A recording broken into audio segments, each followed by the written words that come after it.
Hala Kalingap Rab na tameme, first kiss in public na.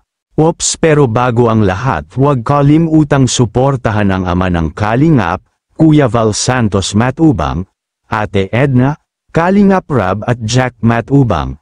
Dahil sa kanila may Kalingap. Mga Kalingap, grabe talaga ang kaganapan ngayon, isang biglaang kasal nina Carla at Jomar ang nagpakilig sa madlang mga Kalingap.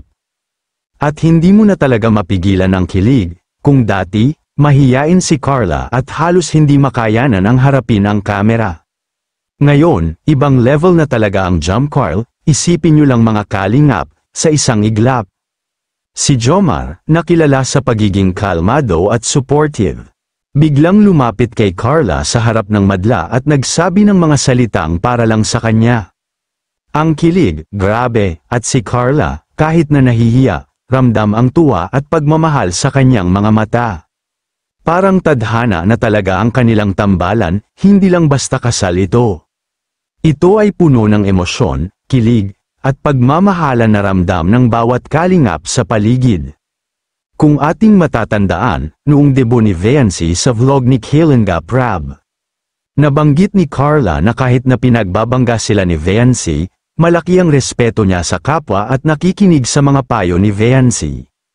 Napaka-open-minded ni Carla, at pinapakinggan rin niya ang mga suhestyon ng iba. Nakakahanga talaga ang mga ugali ng mga beneficiary ng Kalingap. Kahit malayo na ang kanilang narating, nananatili silang humble, mapagpakumbaba, at karapat-dapat sa tulong ng Kalingap. Hindi nila nakalimutan kung saan sila nagsimula, at patuloy na nagpapakita ng kabutihan at respeto. At kung si Jomar naman ang magiging kapares ni Carla sa tunay na buhay. Wala kang masabi, sobrang bait at supportive niya kay Carla.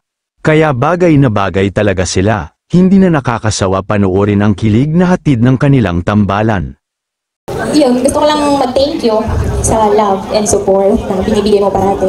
Sa patience, syempre. Then, sa pagiging understanding. Tsaka, thank you kasi magdadalawang taon na din tayo magkasama dito sa Kalingap. Grabe yung pinagdaanan natin, madami na din ups and downs. Tsaka, yun. Parati mong tatandaan na, nandito lang po. Tsaka, di ba nga, kasal na tayo.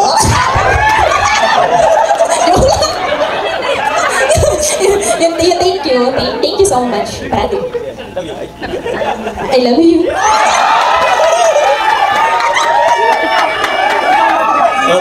Siyempre, looking forward sa mga marami pang memories dito sa Kalingap. Dahil nga, agom na rin tayo. Ano guys? Mahina? Kiss daw eh. Oh na, I love you too. Kiss ang anniversary. Thank you po.